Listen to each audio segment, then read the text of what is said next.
Nice to meet you guys. I wanted to know because this movie is something that, or sorry, this show is being simulcast, and each of you have a respective actor that does the Japanese version. Did any of you meet with the other person who's doing the same role as you no, not Oh no, that would Jessica. have been an honor. That would have been a really huge honor. I also did dubbed a Japanese movie called Pupil of Chimney Town, and I did get to meet one of the actors from that. But it's rare that you get to meet somebody, your alter ego. For me, anyway. I don't know about you guys. Well, Yeah, I didn't get to meet any. I've never met someone who's dubbing me or who I'm dubbing. I did occasionally get audio clips of her in the rough cut. And I know she also got audio clips of me in the rough cut. If one of us had scheduled our recording session before the other, sometimes they would just put in dialogue, even if it's in English or Japanese, just so that they can hear something there. So I would have this interesting, because I wasn't dubbing her, but that I got a bit of that experience when they would send. You can get a tone if you hear a little bit of it. You get the tone of. Yeah, like I wasn't trying to match her in any way, because Right. sometimes I would hear it and go like, you know what, she killed it, so I'm just going to do what she did, and hopefully she said the same thing about me. What about you, Will? I mean, what I find interesting is that I didn't get to meet any of the cast on the American side, which is crazy till just now. So yeah, and it is interesting. I think the directors were, you never know when you're crossing language barriers, like if the nuances are going to be kept. And what I loved about the directors was their attention to the layers and bringing all the performances down and not going against the grain of what we considered in the past, like anime being big and being, trying to indicate as many things as possible. And what I loved about them is even just, a small breath.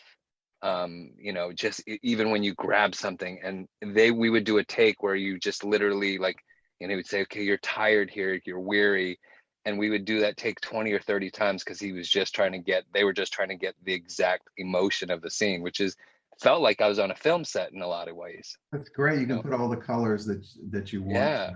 When you're directed by a really good voice director. So absolutely lucky, right?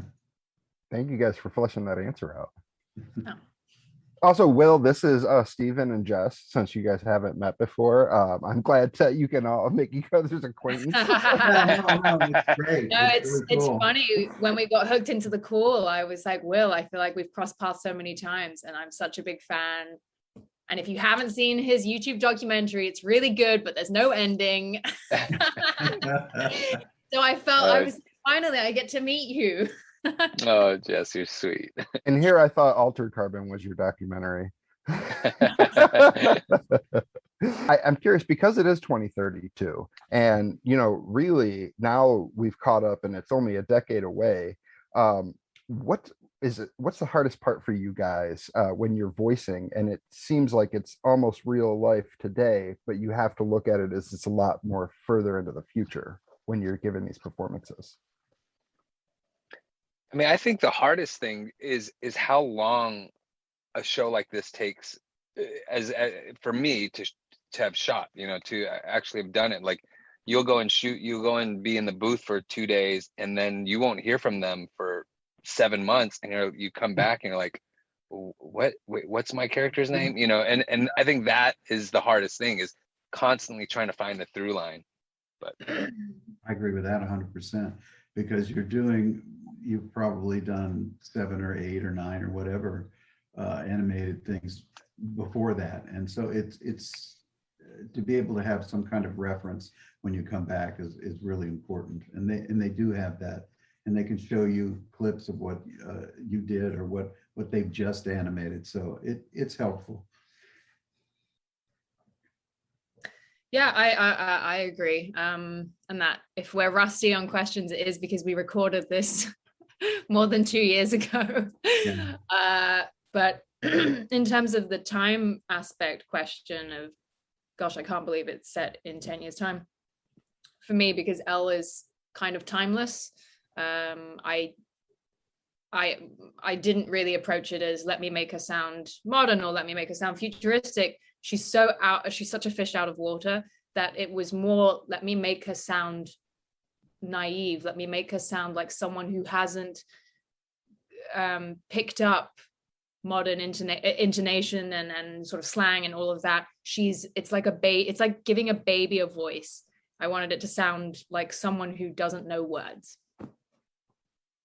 And then obviously grow, and she grows throughout the season and becomes more and more firm in her voice. But at the beginning, I really wanted to sound sort of innocent. It was oddly poetic. I really like the way you put that answer. Thank you. I just wanted to know for you guys, obviously you guys have all been in sci-fi projects, but one specifically, like Will, you were in Altered Carbon, which is very, very much inspired by Blade Runner. I'm curious, with you having been in that side of something that's been inspired and then now Blade Runner afterwards, is there anything that you've noticed more about your previous project that was inspired by this now that you have explored this world? I mean, there's so many sequences in the first season, even the second season of Altered Carbon, where we've said it, the cast members have said it a million times every time we entered this space, which is we shot it in Canada, and Skydance had built essentially it felt like the Blade Runner world, and you'd walk into these stages and you would no longer feel like you were on a stage. You felt like you were in the movie. And so, yeah, when you watch, when I watch the trailer for this Blade Runner, or just being in the world of Altered Carbon, it feels like a familiar place, which is bizarre to me that I feel like it's a place I've been to. Do either of you have that experience like that with one of your previous projects? Because obviously, Stephen, you've been in lots of things, but Jessica, you are more on the side of fiction, science fiction. I'd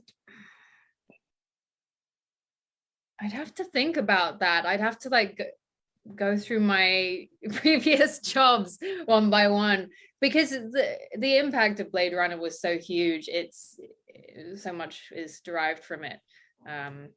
It's kind of hard to quantify something that was such a huge pop culture moment.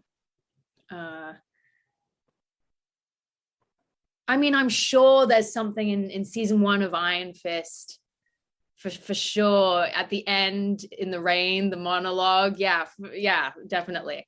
Or even The Matrix. I'm sure if I spoke to Lana about it, she would.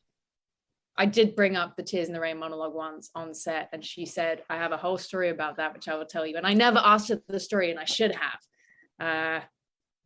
But yeah, there's a lot of homages across my work, I'm sure. And my stuff, I remember I was in a movie called Bicentennial Man, and I was a huge Asimov fan anyway. So all that kind of science fiction stuff. I mean, I grew up being a huge science fiction fan.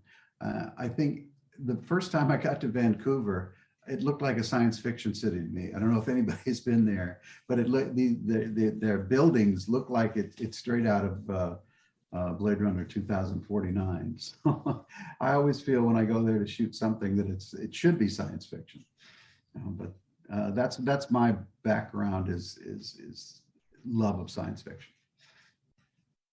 Thank you guys so much for entertaining me.